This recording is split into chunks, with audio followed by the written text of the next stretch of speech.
Hello చక్కరి Bonda. చెప్పు కంకబొండా. Sorry uncle, మీరా? బుజ్జి అనుకున్నా. తెలుసురా, నువ్వు పైసలు తీసుకొని కూడా బుజ్జిని గెలుకుతావని, అందుకే బుజ్జిని అలా అత్తగారింటికి తోలేసిన. ఏంది, బుజ్జికి పెళ్ళయిందా? మేనత్త ఇంటికి రావులే. బుజ్జికి బాగున్నాడా? లేర్రా, వాళ్ళు ముగ్గురు ఆడిపోరానులే. అంకోల్, బుజ్జి నా పానం. బుజ్జి కోసం ఒక పక్క ఓసిత్తా. ఏ పక్కరా? Left side.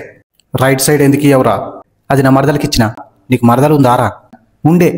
చచ్చిపోయిందా? నేను లవ్ చేస్తున్నాను వేరేకి ఇచ్చి పెళ్లి చేసిర్రు. నువ్వు ఆపలేవారా? ఆపకద్దని 50 లక్షలు ఇచ్చిర్రు. అబ్బా కొడుకా, ఇవి 50 నా దగ్గర 50 దొబ్బినవు. ఈ పైసలన్నీ ఏం చేస్తున్నావురా? సందుకులో పెట్టుకొని రోజుకో నోటు ఖర్చు పెడుతున్నా. కానీ అంకుల్, ఇప్పుడు తెలిసింది నాకు పైసలు ముఖ్యం కాదు, పానం ముఖ్యం.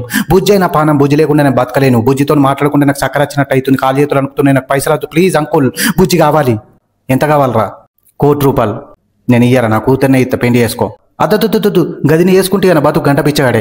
రేయ్ నిజం కాక, మొన్న మంగళవారం నాడు లంగ జాకెట్ వేసుకుని మా ఇంటికి వచ్చింది. నేను ఆ రోజు కోడిగుడ్ల కూర వండుకున్నా. 3 గుడ్లు వేసిన, 3 పూటలు పూటకూడు తినొచ్చని. ఉట్టిగానే తింటావా బుజ్జి అని అడిగిరా. అంతే, ఒకటే బుక్కకు 3 గుడ్లు కథం చేసి ఇంకున్నాయ గుడ్లని అడుగుతుంది. లాస్ట్ ఏమంటావురా? నాకు బుజ్జొద్దు, పైసలే కావాలి. నేను ఇయ్యరా, ఏం చేస్తావు చేసుకో. అంకోల్, బుజ్జి నా పానం. బుజ్జి కోసం నా కార్యం కోసిత్తా.